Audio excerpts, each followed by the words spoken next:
नमस्कार दोस्तों, स्वागत और अभिनंदन है आपकी अपनी तक्षशिला एकेडमी जोधपुर की ऑनलाइन क्लासेज में। दोस्तों आज अपन बात कर रहे हैं राजस्थान फार्मासिस्ट भर्ती 2020 और राजस्थान जेईएन भर्ती 2020 के बारे में। दोस्तों इन दोनों भर्तियों में जो सिलेबस है उस सिलेबस में राजस्थान जीके का भी एक महत्वपूर्ण रोल रहा है।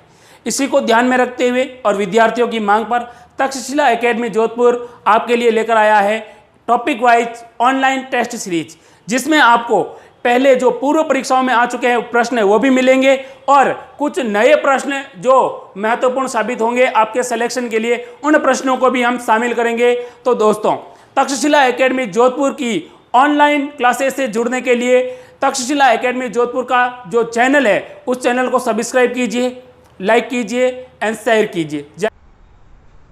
दोस्तों सवाल देखिए आपकी स्क्रीन पर क्या लिखा हुआ है।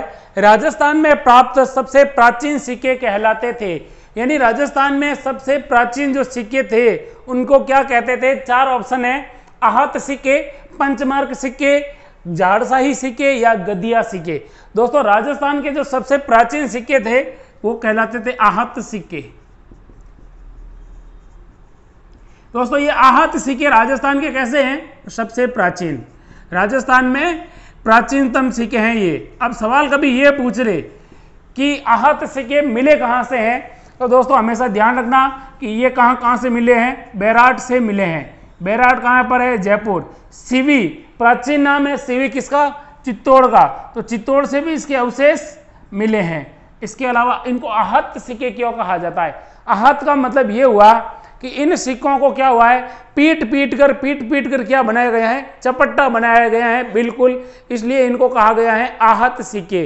पीट कर बिल्कुल चपट्टा बनाया है, यानी इनका जो शेप है या आकार है वो एक तरीके से सबका मिलता जुलता एक जैसा नहीं है, इसलिए कहा गया है इनको आहत सिक्के। मिले कहाँ से हैं, बैराट से मिले हैं, चित्तौड़ से मिले और राजस्थान में प्राचीनतम सिक्के हैं आहत सिक्के। दोस्तों अगला सवाल आपकी स्क्रीन पर देखते हैं क्या है। बसंतगढ़ अभिलेख में, किस अभिलेख में, बसंतगढ़ अभिलेख में किस वंश का नाम मिलता है। यानी सवाल ये है बसंतगढ़ अभिलेख किस वंश से संबंधित है। चार ऑप्शन है, गोहिल, चावड़ा और राठौड़ और परमार। यानी चार ऑप्शन में से बसंतगढ़ शिलालेख का पूछा है। ये देखिए दोस्तों बसंतगढ़ शिलालेख के बारे में अगर अपन चर्चा करें तो क्या क्या है इसके बारे में जो एग्जाम में पहले पूछा गया है। बसंतगढ़ शिलालेख, दोस्तों बसंतगढ़ शिलालेख में जिस वंश का नाम मिलता है वो है चावड़ा। कौन सा वंश है, चावड़ा वंश है। अब सवाल पूछा जाता है कि बसंतगढ़ अभिलेख मिला कहां से है, तो बसंतगढ़ है अपने सिरोही जिले में। कहां से मिला हुआ है, सिरोही से मिला है। इंपॉर्टेंट सवाल यह है, ध्यान रखना कि पहली बार राजस्थान शब्द का अभिलेख किस अभिलेख में नाम मिलता है। यानी ये जो क्षेत्र है राजस्थान का, इस क्षेत्र में राजस्थान के लिए राजस्थान नाम द्वितीय या राजस्थान से मिलता जुलता शब्द प्रयुक्त हुआ है, वो किस अभिलेख में हुआ है, बसंतगढ़ अभिलेख में हुआ है। अब देखते हैं नेक्स्ट क्वेश्चन। अगला क्वेश्चन है, राजस्थान में फारसी भाषा का सबसे प्राचीनतम अभिलेख किस स्थान से या किस जिले से मिला है। यानी राजस्थान में फारसी भाषा का सबसे प्राचीन अभिलेख पूछा है। चार ऑप्शन है आपके सामने, अजमेर है, टोंक है, पाली है और अजमेर है। दोस्तों पूछा किसका है, फारसी भाषा का सबसे प्राचीन अभिलेख। ठीक है, अब इसके बारे में ध्यान रखना दोस्तों, फारसी भाषा का जो सबसे प्राचीन अभिलेख कहां से मिला है, अजमेर से मिला है। और अजमेर में भी कहां से मिला है, ध्यान रखना दोस्तों, अढ़ाई दिन का झोपड़ा, अढ़ाई दिन का जो झोपड़ा है वहां से मिला है। अढ़ाई दिन का झोपड़ा है वहां से मिला है। और ये किसके समय का है, ध्यान रखना दोस्तों, किसने आक्रमण किया तब का है, इसके किसने बनवाया था, तो ध्यान रखना दोस्तों इसको बनाया था कुतुबुद्दीन ऐबक ने। किसने बनाया था, कुतुबुद्दीन ऐबक ने बनवाया था। और ध्यान रखना इस फारसी भाषा अभिलेख में ये जानकारी मिलती है कि जहां पर ये अढ़ाई दिन का झोपड़ा है उस झोपड़े से पूर्व यहाँ पर क्या थी, एक पाठशाला थी। और कौन सी पाठशाला थी दोस्तों, संस्कृत पाठशाला का जिक्र मिलता है। और कहते हैं कि कुतुबुद्दीन ऐबक ने आक्रमण करके इस संस्कृत पाठशाला को क्या कर दिया, तुड़वा दिया और वहां पर अढ़ाई दिन का झोपड़ा बना दिया, जहां पर आज किसकी दरगाह है, पंजाब शाह की दरगाह है। और यहीं पर एक उर्स लगता है अढ़ाई दिन का उर्स, यानी 2.5 दिन का उर्स भी यहीं लगता है। तो सवाल क्या पूछा है, फारसी भाषा का प्राचीनतम अभिलेख कहाँ से मिला है? अजमेर में।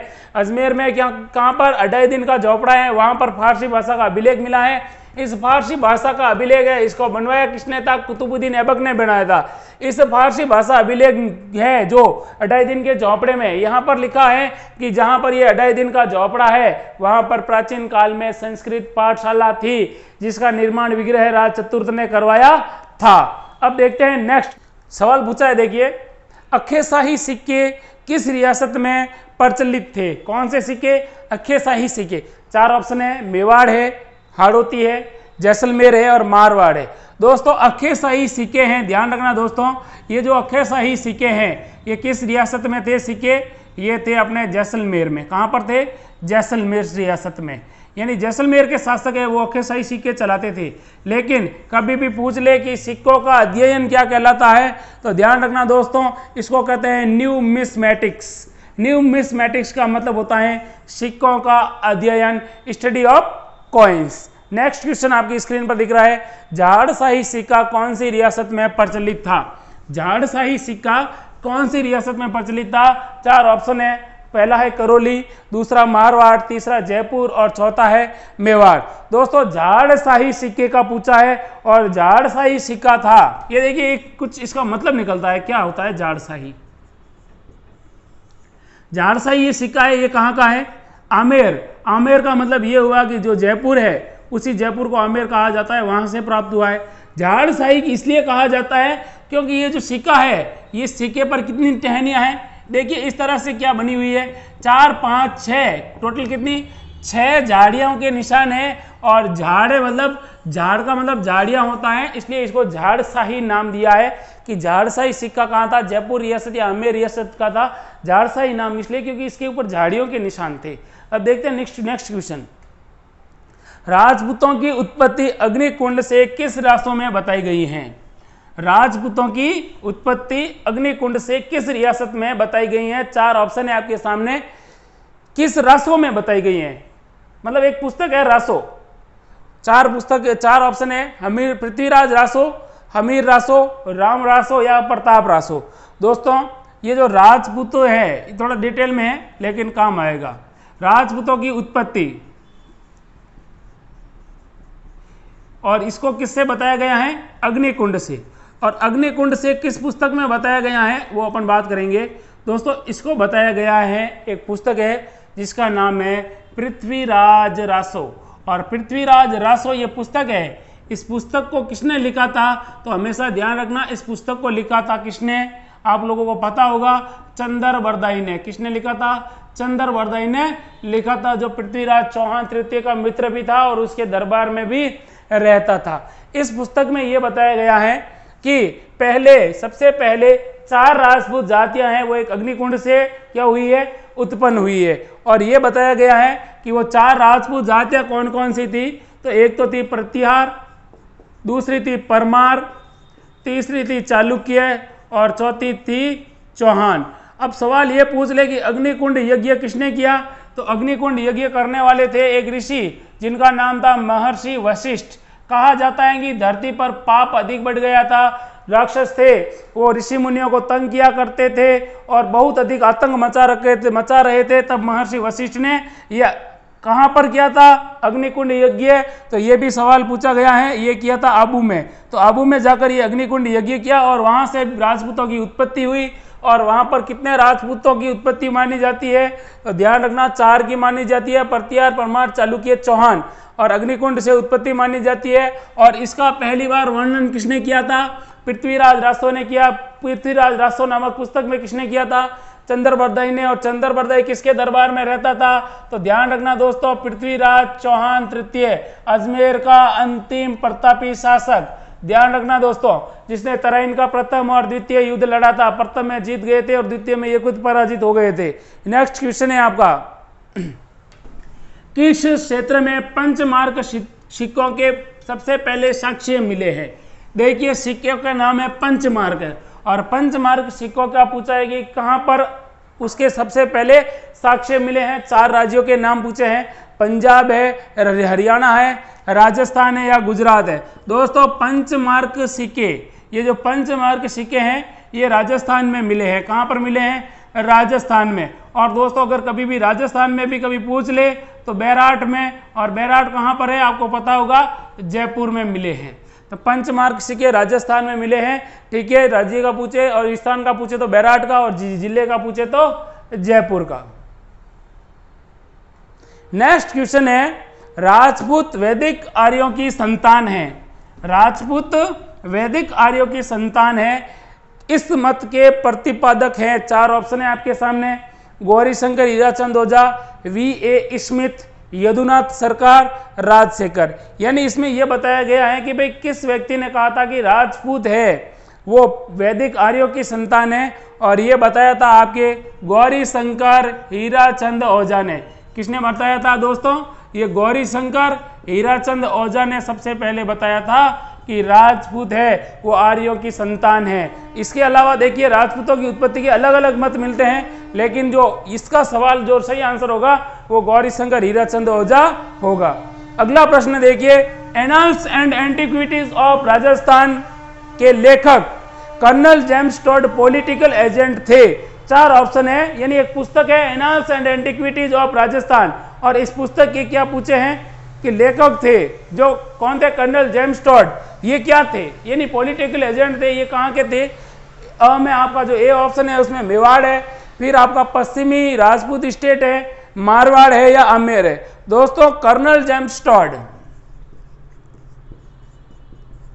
आपको पता होगा कि इनको क्या कहा जाता है, ध्यान रखना, इनको कहा जाता है राजस्थान इतिहास का जनक, यानी राजस्थान के इतिहास का पिता। इसके अलावा इनको क्या कहा जाता है? घोड़े वाले बाबा। क्या कहा जाता है? घोड़े वाले बाबा। इनकी पुस्तक का नाम अभी इस सवाल में लिखा हुआ है, Annals and Antiquities of Rajasthan. ये देखिए इनकी पुस्तक है, ध्यान रखना। अब इसके अलावा इनके बारे में क्या पूछा है कि ये कहाँ के पॉलिटिकल एजेंट थे? तो दोस्तों ये पश्चिमी राजपूत स्टेट के पॉलिटिकल एजेंट थे। यानी इसका मतलब ये हुआ कि पश्चिम में अपना राजस्थान आता था, और राजस्थान की जितनी कितनी रियासतें थी वहां पर ये क्या थे? पॉलिटिकल एजेंट थे। यानी PA का मतलब पॉलिटिकल एजेंट थे। और कहाँ के थे ये? तो पश्चिमी राजपूत स्टेट के। पहली बार इनको कहां पर नियुक्त किया गया? तो ध्यान रखना दोस्तों, इनको पहली बार नियुक्त किया गया था, वो किया गया था उदयपुर रियासत में। अगला सवाल है आपका, वह कौन सा अभिलेख है? वह कौन सा अभिलेख है जो महाराणा कुंभा, वह कौन सा अभिलेख है जो महाराणा कुंभा के लेखन पर प्रकाश डालता है? 4 ऑप्शन है, बिजोलिया अभिलेख, बसंतगढ़ अभिलेख, कीर्ति स्तंभ अभिलेख, चीरवे का अभिलेख। 4 ऑप्शन वापिस सुन लीजिए, बिजोलिया का अभिलेख, बसंतगढ़ अभिलेख, चीरवे का अभिलेख और कीर्ति स्तंभ अभिलेख। मतलब सवाल पूछा है कुंभा का जो कौन सा अभिलेख है जिस पर उसकी क्या लेखन पर प्रकाश पड़ता है? दोस्तों इसका राइट आंसर होगा, वो होगा कीर्ति स्तंभ। अब कीर्ति स्तंभ है, कई बार सवाल पूछा जाता है कि कीर्ति स्तंभ किस जिले में है, तो आपको पता होना चाहिए ये है चित्तौड़गढ़ में। कहाँ पर है? चित्तौड़गढ़ में है। ये क्यों बनाया गया कीर्ति स्तंभ? तो दोस्तों बात है 1437 में। 1437 में मालवा और मेवाड़ के मध्य युद्ध होता है, और मेवाड़ के शासक होते हैं राणा कुंभा। तो इन्होंने मालवा को पराजित किया था 1437 में, और मालवा विजय के उपलक्ष्य में, किस विजय के उपलक्ष्य में? मालवा विजय के उपलक्ष्य में। कब? 1437 में इस कीर्ति स्तंभ का निर्माण करवाया था, और ये कीर्ति स्तंभ है वो 1439 में बनकर तैयार हुआ था। इस कीर्ति स्तंभ का जो वास्तुकार कई बार पूछा जाता है दोस्तों, इसका जो वास्तुकार कौन था? तो ध्यान रखना, इसका वास्तुकार था मंडन। कौन था? मंडन। अब कीर्ति स्तंभ के बारे में कुछ सवाल है जिसके बारे में मैं आपको डिस्कस करूंगा कि हमारे यहाँ पर राजस्थान पुलिस और RBSE, ये RBSE का मतलब राजस्थान माध्यमिक शिक्षा बोर्ड, और राजस्थान पुलिस का जो लोगो है क्या लोगो, वो क्या है, कीर्ति स्तंभ प्रशस्ति है। अब कीर्ति स्तंभ है, इसको क्या कहा जाता है दोस्तों, इसको कहा जाता है विष्णु ध्वजगढ़। क्या कहा जाता है, विष्णु ध्वजगढ़ उपनाम है इसके, ध्यान रखना। और क्या कहा जाता है, इसे कहा जाता है मूर्तियों का अजायब घर। मूर्तियों का क्या कहा जाता है, अजायब घर। इसके अलावा ध्यान रखना दोस्तों कि कीर्ति स्तंभ है ये किसको समर्पित है, तो भगवान विष्णु को समर्पित है, भगवान विष्णु को समर्पित है। अब ये सवाल कभी भी पूछ लेते हैं, कई बार एग्जाम में पूछा भी जाता है कि ये कितना मंजिल है, तो ध्यान रखना दोस्तों ये 9 मंजिल है। कितने मंजिल का है, ये 9 मंजिल का बना हुआ है कीर्ति स्तंभ। तो कीर्ति स्तंभ के बारे में एक बार वापस सुन लीजिए। चित्तौड़गढ़ जिले में है। निर्माण किसने करवाया था, वो करवाया था महाराणा कुंभा ने 1437 में मालवा के शासकों को पराजित करने के बाद। उपनाम इसके विष्णु ध्वजगढ़ है, इसे मूर्तियों का अजायबघर कहा जाता है, भगवान विष्णु को समर्पित है। इस कितने मंजिल का है, 9 मंजिल का, यानी लगभग 122 फीट है वो ऊंचा है ये। इसके अलावा इसका जो वास्तुकार यानी आर्किटेक्चर कौन था, वो था मंडन। कौन था, मंडन। और राजस्थान माध्यमिक शिक्षा बोर्ड RBSE और राजस्थान पुलिस का लोगो है वो भी क्या है, कीर्ति स्तंभ माना जाता है। और कीर्ति स्तंभ को विजय का सूचक भी माना जाता था। इसके तो ये थे दोस्तों राजस्थान इतिहास के जो स्रोत है उससे संबंधित महत्वपूर्ण प्रश्न और इनके आसपास बनने वाले कुछ महत्वपूर्ण सवाल जो परीक्षाओं में पहले भी पूछे गए हैं। Thank you. जय हिंद, जय भारत।